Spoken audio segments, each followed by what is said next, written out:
It was an unusually hot Thursday in September. The sun itself seemed to rise higher, burn brighter, as if to honor a man who has carried light for so many. On September 18th, the city of Louisville gathered to pay tribute to a giant among us, Reverend Dr. Kevin W. Cosby.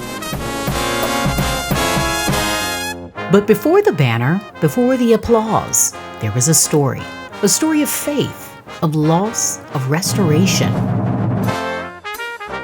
To understand this moment, we have to look back to where it all began.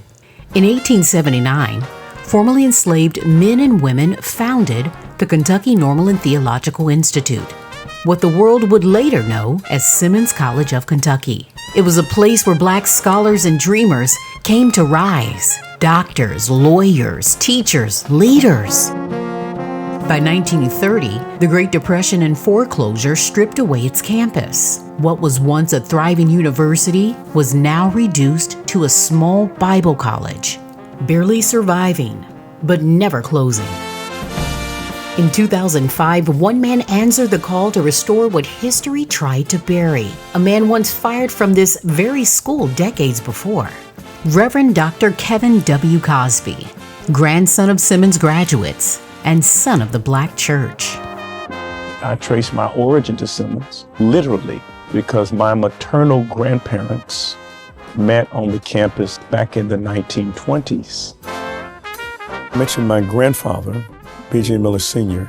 He was my first model for preaching. I cannot remember a time in my life that I did not want to be a preacher. And that was because he was my model.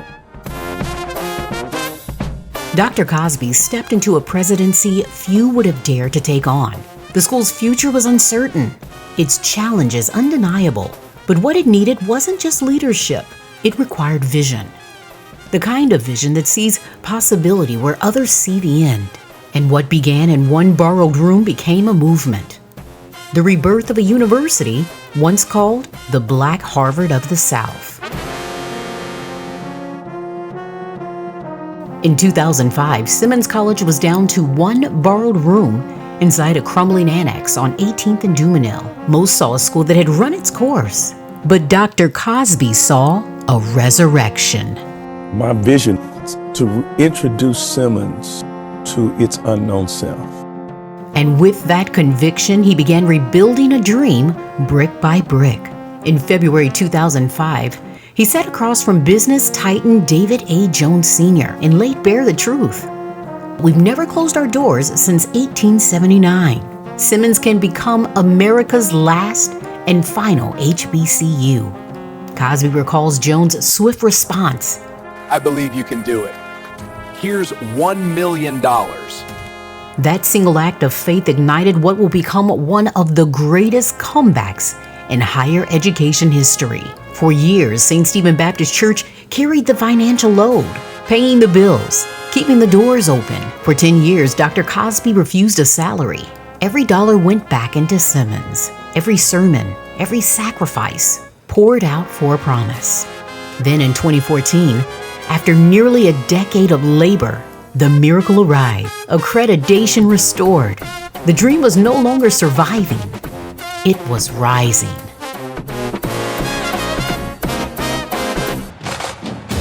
In 2015, Simmons College of Kentucky was officially recognized as America's newest and final historically Black college and university. I know I did not envision what Simmons has become. And I would say that Reverend Cosby's leadership has been groundbreaking, record-breaking, and certainly an inspiration to many. From one fragile room to 5 thriving campuses, from a handful of dreamers to 600 scholars and counting.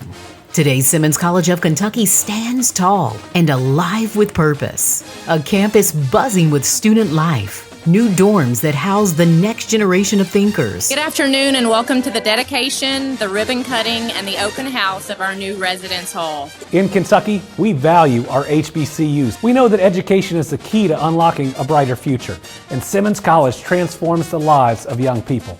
A dining hall alive with conversation and community. A marching band that shakes the city with pride. A basketball team carrying the spirit of champions. What was once a whisper of the past is now the rhythm of a new renaissance. If you're going to be fruitful, you got to fight for fruitfulness. Nothing comes easy. The pastor, the president, the hometown hero whose vision revived a legacy.